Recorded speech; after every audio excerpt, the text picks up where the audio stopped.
Hey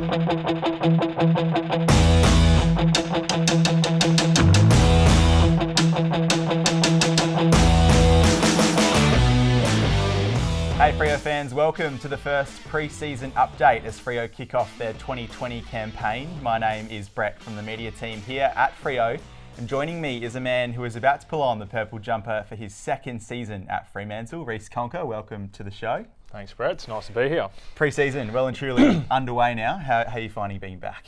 Yeah, it's really fantastic. We've got a really young, exciting group of players, and sprinkled with a nice little bunch of veterans, led by Dave Mundy, who's going into his 100th season, but we love having him around. And yeah, there's a really great vibe here, and I'm really excited. There's a little bit of an unknown with Justin, and bringing in some new players and such a young group, so it's good to be back.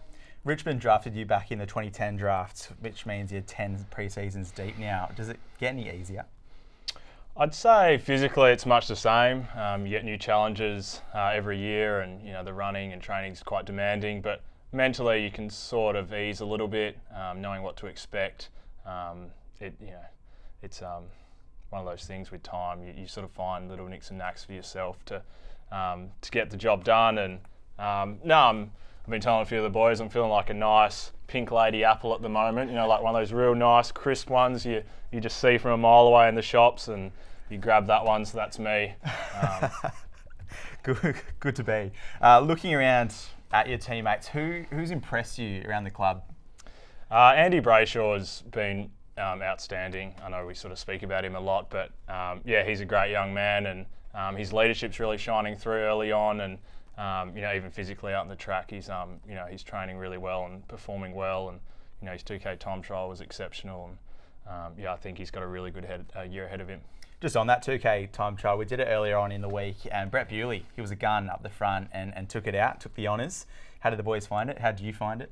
Yeah, Brett's a star. He's a phenomenal runner and an athlete, and we saw snippets of him last season out there on the field, and he's a great football player, and I know that he'll contribute throughout the year and years to come. The 2K time trial, it was blowing a gale out there. The wind was pretty strong, so quite challenging conditions, but the boys did really well. A lot of guys ran PBs and some really strong times. So, the guys are in a really good spot. Now, JL, Justin Longmuir, he is the senior coach, and he'll take the reins in 2020. Is it a different vibe out on the training track? How do the boys respond to him? He seems really hands-on as a coach.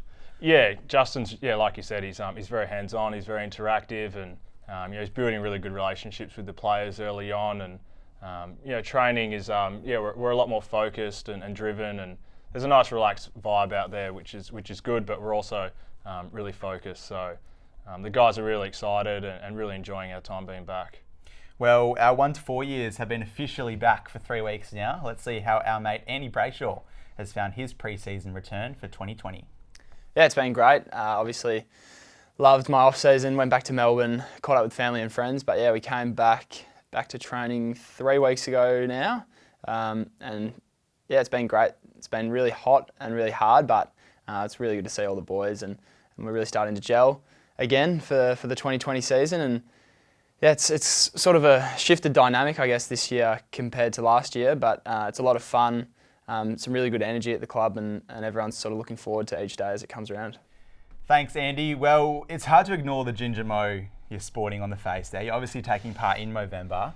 Can you tell us about that? There's a big group of boys from the club. Talk us through it. Yeah, so it's something that Alex Pearce is very passionate about. So he sort of got a fair few of us on board, and we collected a nice little group, and we thought we'd contribute in our little way. So we're growing the mows. It's the first time I've officially done it. So I am quite a hairy man naturally, so it grows quite quickly and quite red. So it is what it is, but I'm doing my little bit. Obviously men's mental health is quite a significant thing in society, and any bit that we can do to help is great. Let's dish out some awards. Best mo, filthiest mo. Right now, where does it stand? Best mo. You can say yourself. Oh, I can't. I couldn't do it to myself. I'm also going to hate saying this, but I'll give it to Griffin Logue. Oh, no. He's. I do like his mo. It's quite nice and neat, and he's good at everything, that guy. So I'll just chuck another run on the board for him. Filthy. The filthiest is probably Tater, man. I do love it, but it is very filthy. The real dad goatee thing going on. But yeah, I love it, but it's a bit gross. So I tend to agree with that. Off season, let's cycle back a few weeks. You spent some time in Bali. Yep. How was that time away? Yeah, it was great. It was a good opportunity just to get away with the missus and have some downtime and relax and really unwind mentally and physically. Had quite a busy October, had a few weddings and whatnot. So yeah, really needed that. Spent some time up in Ubud and joined the ultimate frisbee team up there for a day, which was interesting. Ran me through my strides, which was quite fun. But did some training up there, but also had a nice time to relax. So I really enjoyed it. Fantastic. Well, National Draft is next week. This was you on draft night all those years ago. We're rolling some vision now. What are your memories of that time? Yeah, so it all happened quite quickly for me. Richmond flew over a few days before the National Draft to let myself and my family know that I was going to go at pick 6, so I'd have to travel to the Gold Coast to attend the National Draft, which was really exciting, and some really fond memories of that night.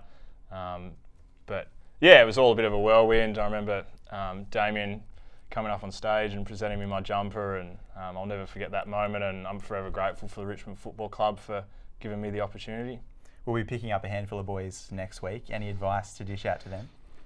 Any advice? I'd say really just enjoy the moment. It only happens once, and then when they get into the club, put your head down, bum up, and really put in the effort and the hours, and especially at a young age, I feel like if you can make some good strides early, off the field and off the field, it'll hold you in really good stead. But also get around the guys, because you've sort of got to put yourself out there a little bit, build some relationships. It makes it a little bit easier. Some good news during the week. Luke Ryan extended with Freo until at least the end of the 2023 season. It's really good news, isn't it? Yeah, Lukey Ryan's a star. He's shown that he can perform at a really high level. I know personally, and as the club and the boys are really rapt to have him for another 4 years, and he's thoroughly deserved it, and he's going to be a really, really good player at this club for a long time. And if our math is correct, it's around about 150 days until round 1 kicks off for Freo. What can fans expect from us in 2020, Reece? 150 days. That's come around quick, hasn't so. it? Yeah, beautiful. I think we're going to have a really exciting brand. JL is going to bring in some new stuff, and we're going to really train that hard over the pre-season. And we're going to be a really disciplined side. Play some really strong defence, but also get the ball inside 50 and hopefully score quite heavily. We're going to be very well drilled, and really perform at a high level and consistently is going to be the key for us. Thank you, Reece, for joining us. I really appreciate it for the first edition of the pre-season update. There'll be one out next week. Thank you for joining us, Freo fans.